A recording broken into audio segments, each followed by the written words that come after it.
Ibaze ubyuka ukajya ku mazi, nimba ufite abana ukabaganiriza, ukabajyana ku ishuri, nimba ufite umugore mukajya rwose mu rukundo, nimba uri umuntu mukuru ukareba abuzukuru, ukajya muri jimu, ukirukanka, ariko ubizi neza ko kuri konti yawe hari kujyaho amafaranga. Ibyo bintu kugira ngo bigukundire ni uko uba warakoze sisiteme ikora amafaranga, wowe niyo utaba uhari. Abantu benshi bafite bizinesi zinjiza amafaranga menshi ariko mu kuri zibashingiyeho, ku buryo ushobora gusanga ikosa rimwe ya kampani ye nyir'ubwite yanakwirukana. Bishatse kuvuga iki kuba kampani yawe yakwirukana kandi ari iyawe? Uramutse urwaye se waba ugikoze? Ese bizinesi yawe uramutse ugiye wabwira umuntu ibyo akora akamenya aho ahera n'aho abigeza? Ese hari uburyo bukurikirana buhoraho umuntu ashobora kuza akigana hanyuma agashyira mu bikorwa ibyo wari usanzwe ukora nka CEO? Cyangwa uramutse ugiye wajyana na kampani yawe byafungana? Nimba icyo kibazo ukibajije, uri mu nzira nziza, kubera ko ugiye kuba rwiyemezamirimo mwiza ushaka gutekereza hirya yo kuba waratangiye bizinesi umaze igihe uyikora. Biravuna mu gutangira, kandi nta nubwo watangira ushaka abakozi bagukora ibintu byose. Kandi inshuro nyinshi abakozi bakunze kutaba bizerwa ku rwego rw'uko bashobora no kukwiba nta make wakoreye.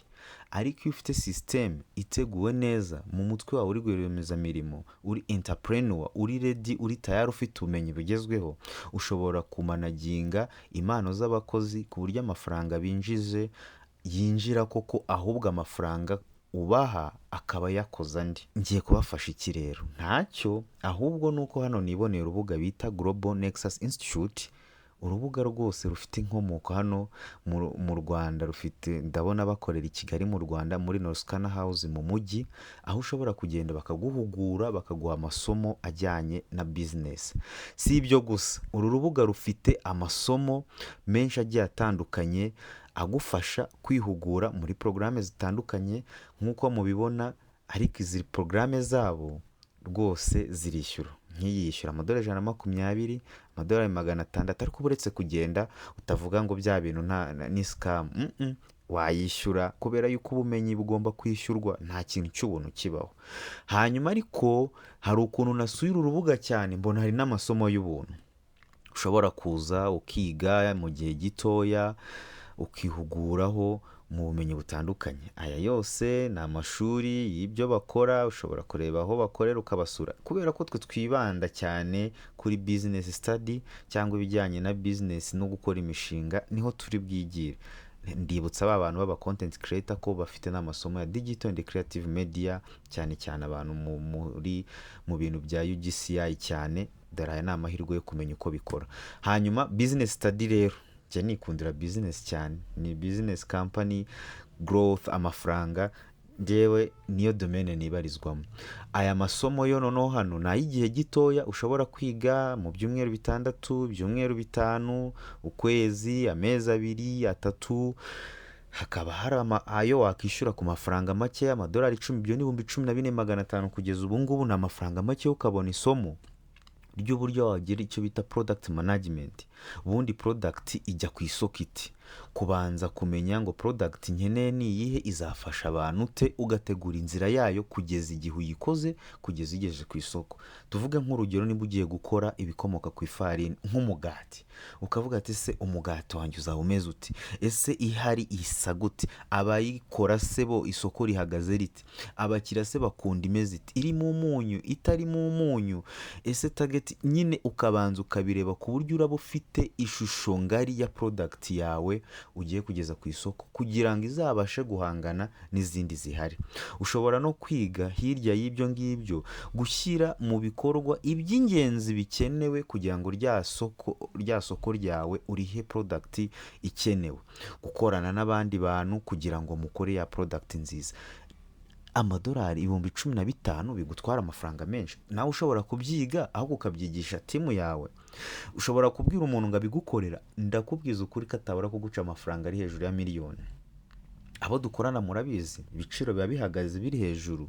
Iyo ubwiye umukonsilita ngo mfasha bino bintu aguca menshi birumvikana, ariko ushobora no kuvuga ati noneho kugira ngo nange miliyoni reka nange ibihumbi 20,200 niyigishe, ahubwo ngende nigishe abakozi banjye nanjye ibyo nize. Icyo waba warize cyose pfa kuba uzi gusoma no kwandika, uzi kumva video za recordinzwe cyangwa no gusoma, hanyuma ukiga amasomo yagufasha kwiteza imbere. Reba nk'iri ngiri ryo ni ubuntu, baryita networking for success. Ni gute wahura n'abandi bantu kugira ngo ariko uhure n'abantu b'umumaro, atari uguhura n'abantu ngo tunywe agacupa se, ngo tujye kureba matches, ngo tujye ahubwo uhure n'abantu for deal, mugiye kuganira uburyo mwakiteza imbere. Umubwira ati ni hehe nashora ko nabonye nawe washoye. Iri somo ni ubuntu, waryiga mu byumweru 5, uko si ukwezi n'icyumweru kimwe, kandi ni ibintu ushobora kwicara ukiga uyu munsi, ejo ukiga. Pfa kuba ufite telefone yawe na interinete ukihugura. Ni ubuntu kwiga iri somo. Iri ni irindi naryo ry'ubuntu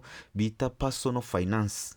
Noneho nk'umuntu wese ushobora kumanaginga amafaranga y'abantu benshi, cyane cyane nk'abantu bakorera salary, bo tubiziranyeho uburyo ubusanga bigoye kumanaginga amafaranga uhembwa. Watangira kwiga uko bakora budget, uko bashyiraho intego zo kugira ngo zizagufashe kugira ayo ubika, ayo uzashora, n'imyitwarire mboneza amafaranga. Buriya abantu benshi dutunze amafaranga, ariko ugasanga amafaranga agera mu kiganza agenda, bimwe twita view once. Ese ubwo nibwo buzima ushaka? Nimba atari bwo ushaka, waza ukigira isomo kuri telefone yawe, ni ubuntu. Reba nk'iri ngiri project management. Noneho nimba ufite company nka CEO, buriya iyo ufite company iba ifite amaproje menshi cyane. Tuvuge nimba ucuruza, ushobora kuba ucuruza amavuta, ucuruza amaparufe, izo zose ni amaproje bagiye atandukanye. Ukwiye kwiga wataye amavuta nzayacuruza, izi parufe zo nzazicuruza. Iyo management niyo miyoborere y'izo product zawe, niho ukurira ubumenyi mu cyo twita project management. Ejo ukaba wavuga ati none mfite boutique, ejo ukajya mu bworozi bw'inkoko, ejo ukava mu bworozi bw'inkoko ukajya mu bworozi bw'inka, ejo ukajya mu buhinzi. Icyo nicyo twita projet. Ntago ari ukuvuga ngo njye mbonye amafaranga reka njye guhinga, ntago ari ukuvuga ngo mbonye amafaranga ngo reka ngure inka, ntago ari ukugura amafaranga ngo reka ngure moto ngo ijye imverisa. Wateguye uwo mushinga mu buryo buteguye bunoze, ku buryo uzabasha kumanaginga ba bamotari wahaye moto yawe, cyangwa wa mutaximeni waguriye taxi, cyangwa wa muntu uri kutuma ngo agenda kugurira ibibanza na hehe. Ese wowe ufite ubumenyi bwo kubasha gushyira ku murongo ibyo bintu ku buryo amafaranga yawe wavunikiye atagenda ureba? Iri somo ushobora kuryiga ku madolari 10. Ni ukuvuga ngo ni ibihumbi 14,500 bibabwiye. Kubera iki mudashaka kongera ubumenyi? Isi yarahindutse, tekinoloji yaraje, AI yaraje, ariko AI ntabwo izigera isimbura amarangamutima. AI ni tool, ni ikoranabuhanga rifite ubwenge, ariko ni ikoranabuhanga ridafite amarangamutima. Wowe rero icyo nicyo uyarusha.